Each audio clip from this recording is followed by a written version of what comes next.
Hey guys, today I want to talk about my Canyon Strive AL 6.0. It's the 2017 version of the model, and let's get started.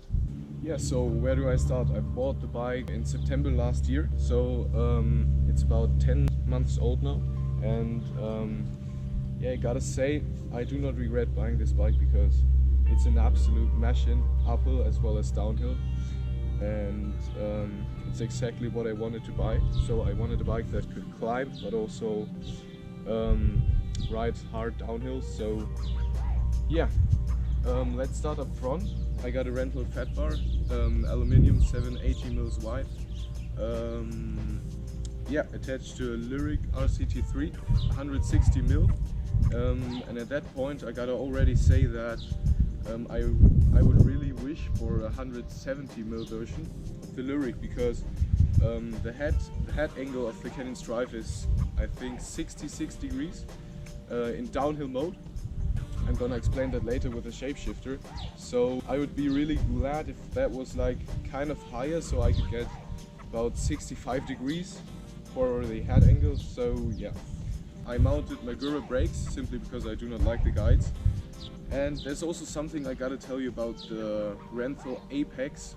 I do not really like it because it does squeaking noises sometimes if I pull really hard on the bars. Also the wheel set, it's a DT Swiss Spline E1650 I think, and I gotta say it's really stiff but also super lightweight. So I absolutely love these wheels because like I've hit the back wheel so hard so many times and nothing happened. So really good wheel set right there.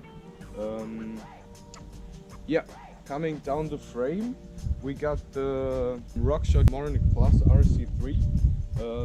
Yeah, what do I say about it? I've had some trouble with it actually because there was air in the oil chamber, I think, but now after that it was serviced, I gotta say I really like it.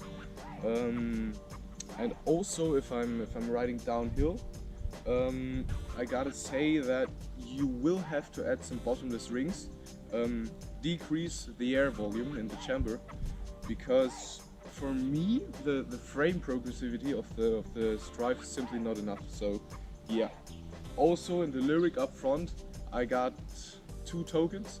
I'm at 75 kilos and I ride like 90 psi in the front and 280 in the rear, so I like it pretty stiff but also that it ramps up quickly. And yeah, right now the bike is in the downhill mode, and yeah, that can be changed with a lever right here. So now the bike is in XC mode.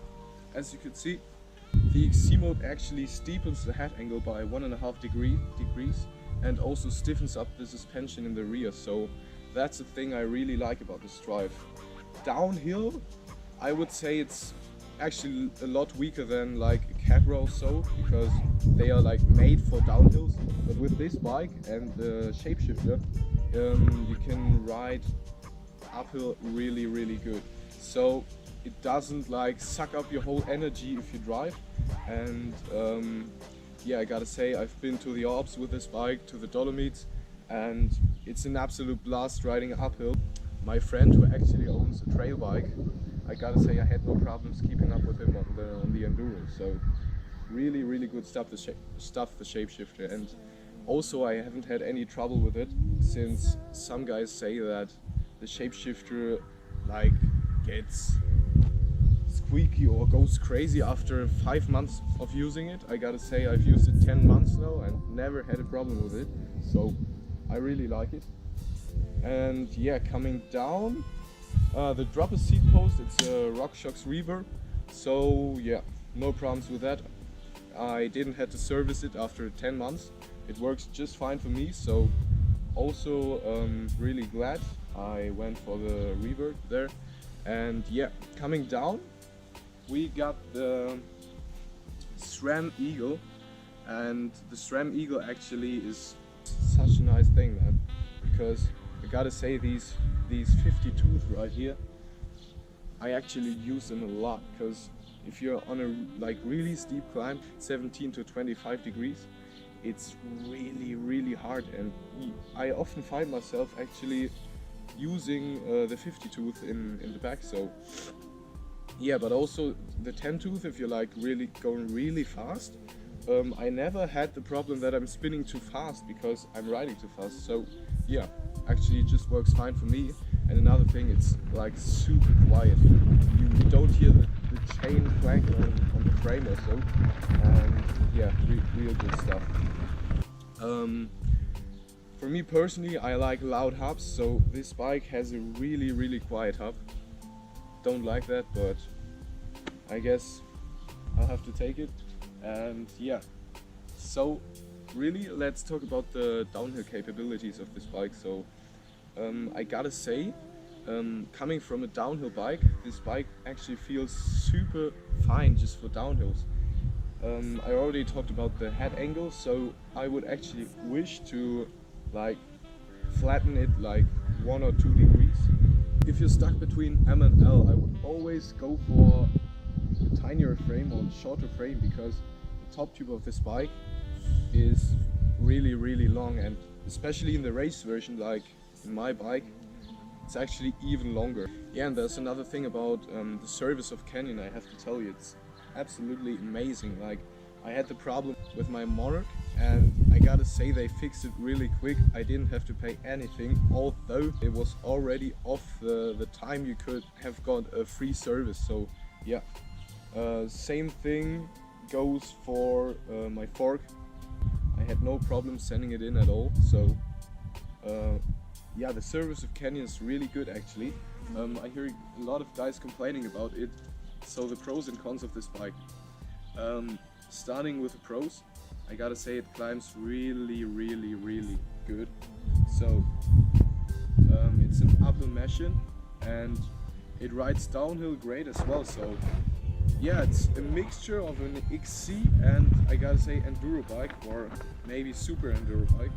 And yeah, I also really like the wheelset and the fact that it's that cheap actually, comparing to a Santa Cruz Nomad or other brands like a Track Slash. It's so fucking cheap, and that's also the reason I went for it, because like I'm still a student. And another thing, so this is the aluminium version of the Strive. I went for it simply because I didn't have the money to buy a carbon frame actually.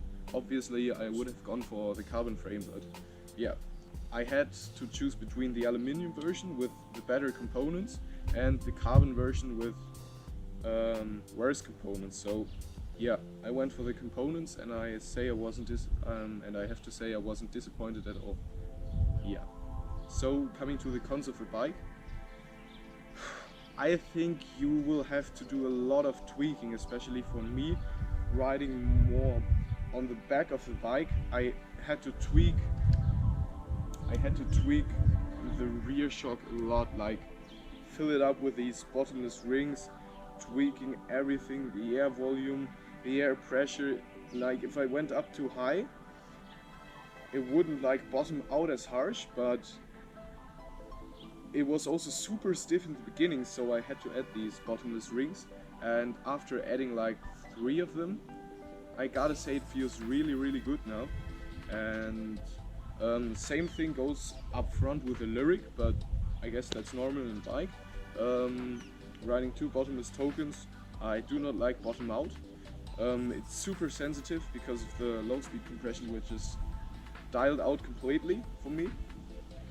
And so yeah, it's super sensitive and sucks up the small bumps really good. The thing that disappoints me here is the rental apex, but I couldn't get rid of the squeaking even if I like stuck on assembly paste on the handlebar, but also on the shaft. Then I tried it with grease. Nothing changed, so I don't know what it is. It kind of annoys me. I actually heard some people having trouble with the bearings in the bike. I gotta say, after 10 months, I didn't have any problems.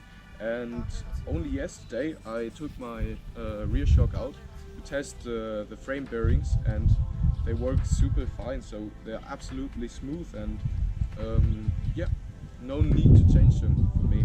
So yeah, I guess that's it. I hope you enjoyed it, and see you in the next video.